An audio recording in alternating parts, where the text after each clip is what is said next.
Hello friends, welcome to my channel. मैं हूं अमन। बीमा सखी योजना को लेकर पूरे देश की महिलाओं में बहुत ज्यादा उत्साह है और उत्साह का पता चलता है मेरे वीडियोस पर आने वाले, बल्कि कहूंगी लगातार आने वाले कमेंट से। जितना ज्यादा उत्साह है उतने ही ज्यादा मन में डाउट्स भी हैं। तो आज की वीडियो में एक और कोशिश की जाएगी कि आपके और डाउट्स को क्लियर किया जाए, क्योंकि बहुत सी महिलाओं के, लड़कियों के मन में ये डाउट्स हैं regarding registration fee, training, target, exam language और भी बहुत कुछ। तो चलिए वीडियो शुरू करते हैं और आपके डाउट्स को और क्लैरिफाई करते हैं।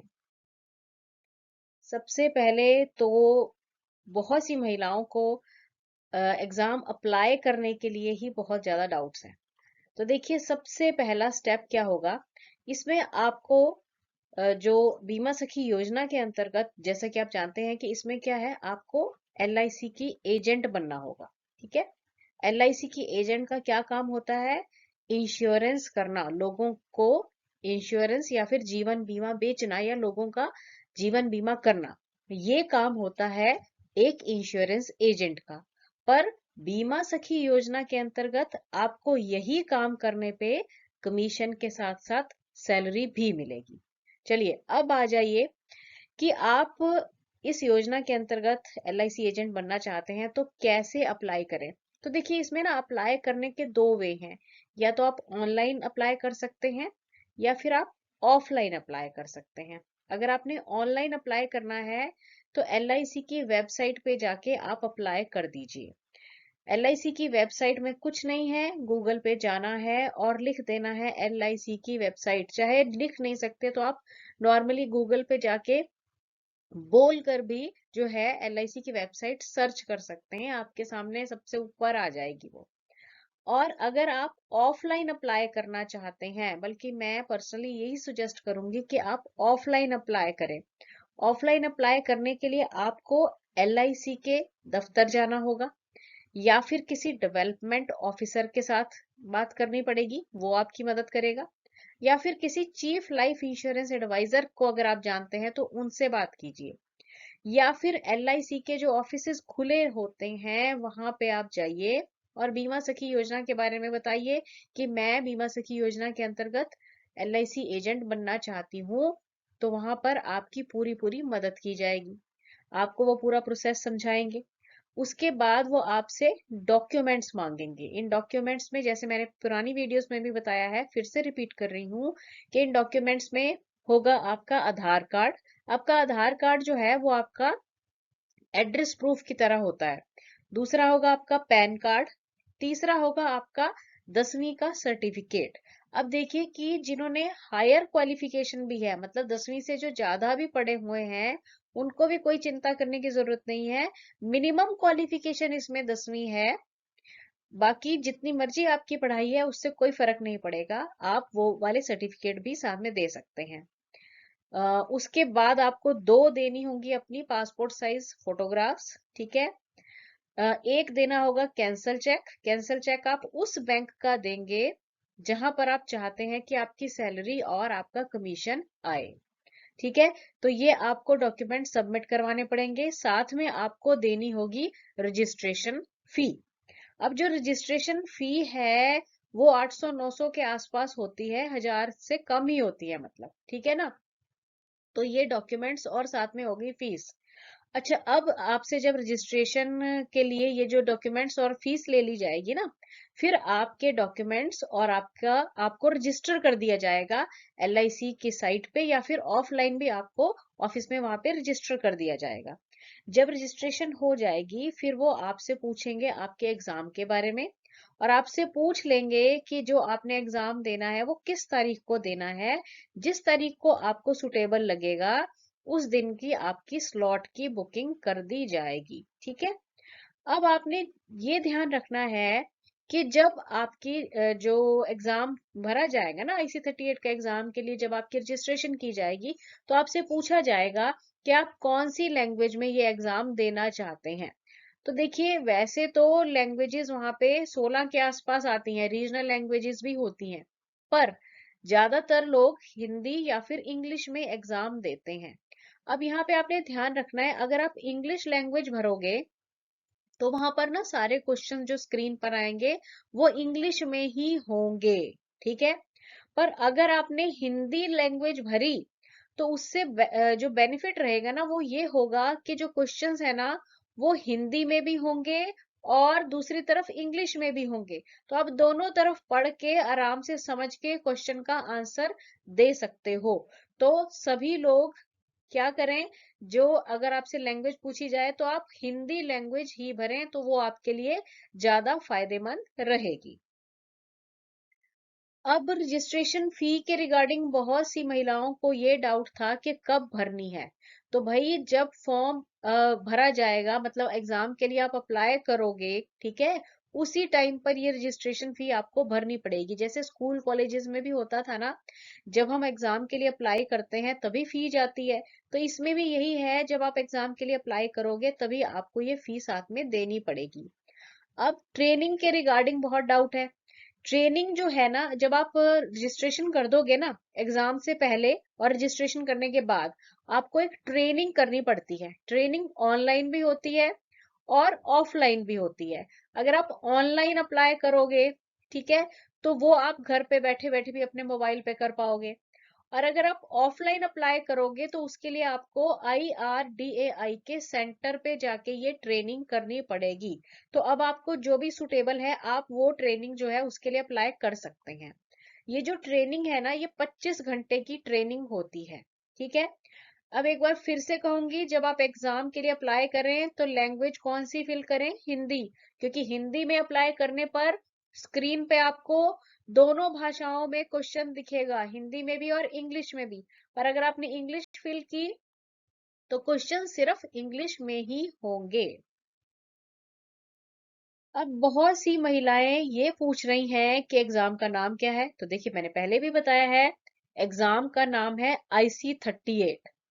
इसमें आएंगे 50 क्वेश्चंस, 50 नंबर के, और पास करने के लिए आपको सिर्फ चाहिए होंगे 16 नंबर।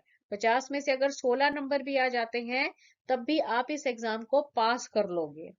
इस एग्जाम की तैयारी करने के लिए बिल्कुल चिंता नहीं करनी है। यही जो मेरा चैनल है इस पर IC38 का सारा स्टडी मटेरियल अवेलेबल है। आप आराम से वहां से तैयारी कर सकते हैं। अब कुछ महिलाओं का ये भी प्रश्न था कि अगर पेपर एक बार फेल हो जाता है तो फिर क्या किया जाए। तो भाई अगर आपका एक बार मान लीजिए कि किसी का भी एग्जाम फेल हो गया ना, तो आपको दोबारा एग्जाम भी आप दे सकते हैं, और उसके लिए आपको फीस दोबारा देनी पड़ती है। तो इसलिए मैं यही कहूंगी कि आप एक बार में ही प्रॉपरली तैयारी करके जाएं, ताकि हमें दोबारा एग्जाम देने की जरूरत ही ना पड़े। जब आप एग्जाम क्लियर कर लेते हो ना तो आपको एक लाइसेंस इशू हो जाता है, और जब आपके पास लाइसेंस आ जाता है तो आप अपना काम जो है वो शुरू कर सकते हैं। मतलब लोगों का बीमा करना शुरू किया जा सकता है लाइसेंस इशू होने के बाद। और ये जो ट्रेनिंग होगी ना आपकी प्लस जो एग्जाम है वो कहाँ पे होंगे, IRDAI सेंटर पर ही होंगे। अब देखिए बात करते हैं टारगेट की, क्योंकि टारगेट के रिगार्डिंग भी बहुत सी महिलाओं को डाउट है। तो देखिए टारगेट में जैसे हमने पहले भी बात की थी कि महीने की 2 लाइव्स होनी चाहिए, और जो कमीशन आपके अकाउंट में आए वो कितना आ जाए, 4,000, ठीक है ना। अब यहाँ पे ये जो टारगेट लिखा हुआ है ये पूरे साल का लिखा हुआ है, मतलब पूरे साल में 24 लाइव्स हों, और आपके अकाउंट में कमीशन कितना आए इन लाइफ से, 48,000। यानी कि एक महीने का 4,000 आप एवरेज के रूप में मान लें। पर इसमें टेंशन लेने वाली बात नहीं है, अगर आप पहले महीने में एक ही लाइफ कर पाते हो और दूसरे में भी मान लो एक ही हुई है, तो आगे बाकी जो 12 महीने का टोटल टाइम रहेगा ना, ये एक साल का, तो उसमें आपकी एडजस्टमेंट हो जाएगी। मैं आगे चल के आपको बताती हूँ वीडियो में ही। अब पहले सैलरी चलिए चेक कर लेते हैं। अब 3 साल में जो आपको सैलरी मिलेगी ना, पहले साल सैलरी होगी 7,000 प्लस कमीशन जो आप अर्न करेंगे, ठीक है। दूसरे साल ये सैलरी हो जाएगी 6,000 प्लस कमीशन, फ्रेश वाला भी होगा और रिन्यूअल वाला भी होगा। और तीसरे साल ये सैलरी हो जाएगी 5,000 फ्रेश कमीशन भी और दो पिछले सालों का रिन्यूअल कमीशन भी। तो ये आपका जो है अर्निंग रहेगी इस बीमा सखी योजना के अंतर्गत। चलिए अब टारगेट की बात करते हैं। देखिए जैसे हमने बात की कि आपको पूरे साल में ना 24 लाइव्स करनी होंगी। लाइव्स का मतलब क्या है कि 24 अलग अलग लोगों की पॉलिसी आपको करनी होगी, ठीक है। पर मान लो कि आपसे पहले महीने में सिर्फ एक ही लाइफ हुई और आपने उस लाइफ से कितना कमीशन कमा लिया, 2000। अब मान लो दूसरे तीसरे और चौथे महीने में भी आपने एक एक ही लाइफ की, ठीक है, और 2-2 हजार कमीशन आपका आ गया। अब आगे चलिए। अब आपने क्या किया, पांचवें छठे और सातवें आठवें महीने में आपने लाइफ्स कर ली कितनी, दो दो, ठीक है, 4 महीने आपने लगातार दो दो लाइफ्स कर ली। अब पर आपको, क्योंकि स्टार्टिंग के 4 महीने तो आपकी एक एक ही लाइफ हुई है, तो आप क्या कर सकते हो, 9, 10, 11 और 12 महीने यानी कि पूरे एक साल में पूरा करना है, तो इसमें तीन तीन लाइफ्स कर ली। तो इस प्रकार 24 लाइफ्स और कमीशन कितना, टोटल 48 हजार अगर आप कमा लेते हैं तो आपकी सैलरी कंफर्म रहती है, ठीक है। अब देखो कि इसमें तो ये तो एक हमने बना लिया कि पहले 4 महीनों में एक एक पॉलिसी कर ली, फिर 4 महीने में दो दो कर ली, फिर आपने तीन तीन कर ली। अगर मान लो कि कोई ऐसा व्यक्ति है जिसने एक ही महीने में मान लो 24 की 24 पॉलिसीज कर ली, तो भी उसका टारगेट पूरा है। अब मान लो कि उसी व्यक्ति ने आखिरी यानी कि 12वें महीने में जाके अपना टारगेट पूरा किया 24 पॉलिसीज का, तब भी उसको सैलरी पूरी मिल जाएगी, कमीशन तो मिलना ही है।